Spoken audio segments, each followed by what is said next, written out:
I'm about to embark on a great adventure. To find her father's killer, a 14-year-old girl hires a loose cannon U.S. Marshal to search the uncharted Old West in the Coen brothers' remake of True Grit.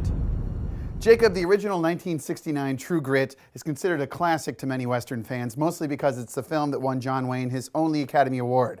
Personally, I don't harbor the reverence for it because my father raised me on more of the second wave of Westerns, the outlaw Josie Wales, Butch Cassidy, and the more recent Lonesome Dove. Now, theaters are seeing what I would call the third wave of Western films that are darker and more graphic with their violence. So how do you see this first wave Western fitting into the modern cinemascape? I think you and I disagree a little bit about the merits of the original True Grit. I'm a fan. I may be a little more forgiving of those pre-revisionist Westerns than you are. And the original certainly is cheesy. Glenn Campbell is the second male lead, for Pete's sake, and he sings a song called True Grit. But it's still very entertaining today, and I think this new one, which I hear is more true to the original novel by Charles Portis, it's equally entertaining. Mr. Cogburn, in your 4 years as U.S. Marshal, how many men have you shot? Shot or killed? Let us restrict it to killed so that we may have a manageable figure.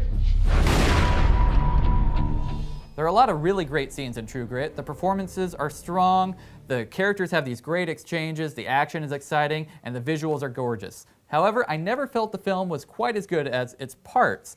The Coens have a tendency to keep their audience at arm's length from their characters, and the film lacks an emotional catharsis that's in the original. I like this film a lot, Bart. I think this film is an improvement on the original. It feels more like an authentic Old West, with the old town just feeling kind of desolate. In the open range, you see the bad guy's teeth decay from living out there for so long. Where it doesn't surpass the original is the lead, Jeff Bridges' Rooster Cogburn. In the first act, he's great in helping the story develop, but when they get out on the range tracking the bad guy, he kind of devolves and you feel that he's just out there reading lines without direction. A lot of talking like this. Them boys don't think about the wrath that's about to set down on him. Channing and his gang are a rough lot. I do not regret shooting your father. Every year I look forward to seeing a Coen brothers film, and more often than not, they deliver something special. With True Grit, I feel it's a good film, but not a must-see. It's worth the price of admission, but if you're on the fence, you won't suffer by waiting for the DVD release. It kind of feels like work for hire from the Coens, to be honest, but it is an entertaining film with a heartbreaker of an ending. I think it falls short of greatness as a movie, but as a very good Western, it's worth the price of admission.